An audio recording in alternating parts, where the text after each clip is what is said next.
Hello and welcome to Business Reporter. I'm Alistair Greener and today we're discussing the benefits of big data for organisations. And joining me is Mike Holcombe from the Advanced Computing Research Centre. Good morning. Hello, Alistair. Now we all understand that data is treasure, but are we really educated with it? Do we actually understand it? I think the general answer is no. Lots of companies, organisations have lots of data and they think this is going to be valuable to them. But what we need to understand is that there is a lot of technical and other issues related to that, and they need to have an objective as to why they want to analyse the data. And ultimately the way they do that is to try and improve their business, try and improve their bottom line, and try to get the maximum information they can out of that data to inform their decision making. So can you talk me through the steps that we need to be looking at when considering big data? Okay, so first of all, you have to collect the data, and it would be very useful if you knew why you were collecting it. So that's where we get back to the business objectives. Collecting data is sometimes expensive. You have a lot of data yourself. You may have data from other sources, and then you need to try to understand how reliable that data is. It needs to be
your business objectives. And it may be you have all this data and you feel, well, there must be some treasures in there, some gems in there, but we don't know how to find those. That really is a fishing exercise, if you like. It's not really the sort of key thing.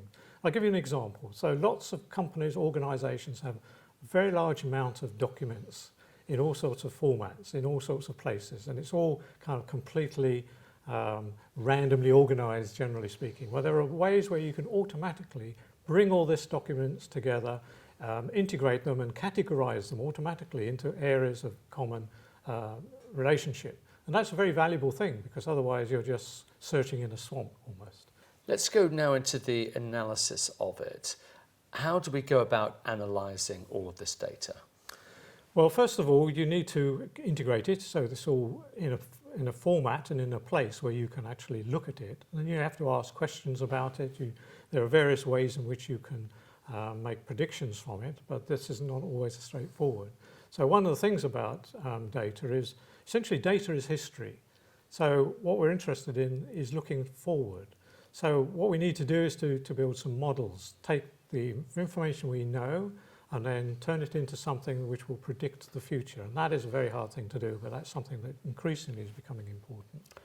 What are the most important things to remember when you're building a strategy or a model for big data?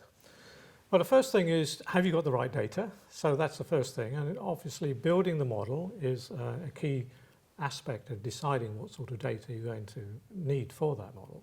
And then you've got to recognize the fact that the world is changing, so that the model is not going to be fixed for all time. So there needs to be a mechanism where you can increase or adapt the model as things change. And then once you've done that, you can maybe run the model on a computer to give some simulations. This might tell you a number of different examples of what might happen in the future based on the sort of stuff that you analysed from your data. So we've gathered all this data, we've now analysed this data. How can we then turn this knowledge into action? Well, let me give you an example which I like to use, which is the weather forecast. So the weather forecast is based on enormous amounts of data from weather stations, from satellites, historical data, and it's turned into a big model, which is a vast collection of mathematical formulae which is run on a supercomputer and makes predictions and says, tomorrow it's going to be rainy or cloudy or whatever. And that has evolved over many years, but it's an example of the principles involved. Your data, the analysis, the model, and then the simulation and the interpretation of it. So that is a particular direction that I think will be increasingly popular in the future. The data and where it's coming from is changing all the time. So how can we make this model to be flexible and sustainable? Well, that is a key question, Alistair, and the problem is nobody has the perfect answer. You have got to work at it. It's not a once for all thing. So you need specialists and advice about how you keep your model up to date, because that's got to be part of it.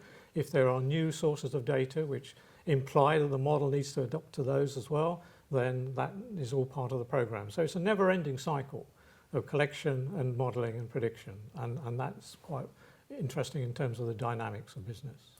Let's say an organisation comes to you and wants to work with you. How are you going to help them? Well, the first thing is to understand exactly what their objectives are, what they're trying to achieve, and then what data is available, what data might need to be collected, what data might be available from other sources, public sources, and then to try to create a mechanism going through the steps I mentioned earlier, where they can then carry out some predictive analysis and say, like, this is the sort of opportunities that you might like to be interested in, and drive your business forward in whatever direction the analysis indicates. There's many different industries out there, so how can you tailor your model to respond to client-specific needs? Well, we don't have a specific model, a generic model. We have to work with the client, and we have to start a relationship with them. We have to start trying to think about how we can model the data. Some of our specialisms are in models which involve people. So one example is a major hospital in the north, which has got an A&E department, which is under pressure like a lot of other hospitals. They get a very sudden surge in demand from patients. How do they deal with that? They've got finite resources. So our model models every individual patient and nurse and doctor and how they interact with each other, and is able to then run forward to predict what might be the result in 24 hours, 48 hours. Hospitals are very conscious of the sort of key performance indicators like the 4-hour wait criteria which the government imposes on them, and that means that they need to try to avoid that. So if they know 24 hours or 48 hours ahead that they'll need some beds in specialist wards for some of these patients, that is a very valuable piece of information. They can then go and find these beds, and if they're still occupied, try and find out if there's people in there who've finished their treatment who could be sent home but can't be sent home because social services have not put a care package in place or whatever it is. So it gives them the opportunity to look ahead. And that would avoid some of the trolley waits that you read about in the press. So it's a very important thing for these hospitals, and we managed to develop a system which does that for them. When organisations and people think of data, the first thing that comes to their mind is privacy and security. How do you respond to that? Well, these are very important things, and they are getting more attention now, and rightly so. So in terms of privacy, lots of people, lots of organisations know an awful lot about you. So, your retail habits, and the government knows a lot about you. If you're active on social media, then lots of people can see what you think and what you do. And there are people now beginning to build individual personal models of individual people. So we know something about you, we know what your likes and dislikes are. And this is valuable information which could be used by retailers, for example. So this all makes perfect sense. The benefits are really, really obvious. So it begs the question, why are businesses failing to take advantage of the opportunity that big data offers? I think in some cases they just don't know where to turn. They don't know where to go. They may be slightly concerned about going to some of the big companies who offer these sort of services because that's often expensive, and they may not be convinced by the hype. They may not really believe that it's going to help their business. So it's a bit of a conundrum, but I think increasingly people are going to realise that unless you use the data that you've got in a sensible way, you're not going to do as well as you could do. Now, you've mentioned a few obstacles there, so what do you do to help businesses overcome those obstacles? Well, we work with companies. We look at each company on its own terms, and we try to identify what they're trying to achieve. We try to work with them to identify their objectives, help them collect the data, help them to analyze it. We've got a particular specialism in decision support systems, looking into the future, trying to identify the best way to go for them. And hopefully this will help companies to improve their performance, to identify new opportunities and to innovate. The industry of collecting data, analysing data and using data is getting bigger by the day. Where do you see this going? What are the trends that we should be looking for in the future of big data? Well, I think one of the trends is the idea of big data to big models. So in other words, trying to understand how you can make predictions based on the sort of data that you've got. I think that's a very important thing. And data is going to become more and more pervasive and coming from all sorts of places. The Internet of Things is proposing sensors all around the environment. So there's lots and lots of sort of data coming in. And that is something that is going to be increasingly important to try and understand how to use that data and to make predictions and to try and design our world so it is better for us. The other thing that I think is important is that with respect to sort of privacy and security, there is more and more legislation coming. It's coming slowly, but it is coming. You need to have an eye open for that, because security disasters are very bad for your image, and that's the sort of thing that you should be guarding against, but people sometimes don't have a very effective security strategy. And security, the weakest point in security is often individuals, so you need to have them trained and make sure that they understand the reasons why the security strategy is there and what the dangers are if it fails. You hit on something there with talking about people. So what other examples are there that involve people's behaviour? Okay, so one of the other things we do is to model people, crowds in environments like football stadia or railway stations, airports, because sometimes these get affected by overcrowding and they can become quite dangerous.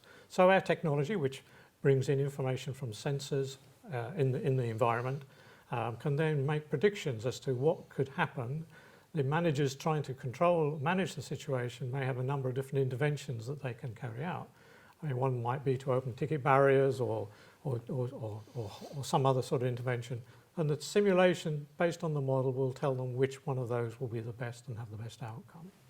Well, you've certainly given us an amazing insight into the world of big data. Mike Holcombe from the Advanced Computing Research Centre, thank you very much indeed. Thank you, Alistair.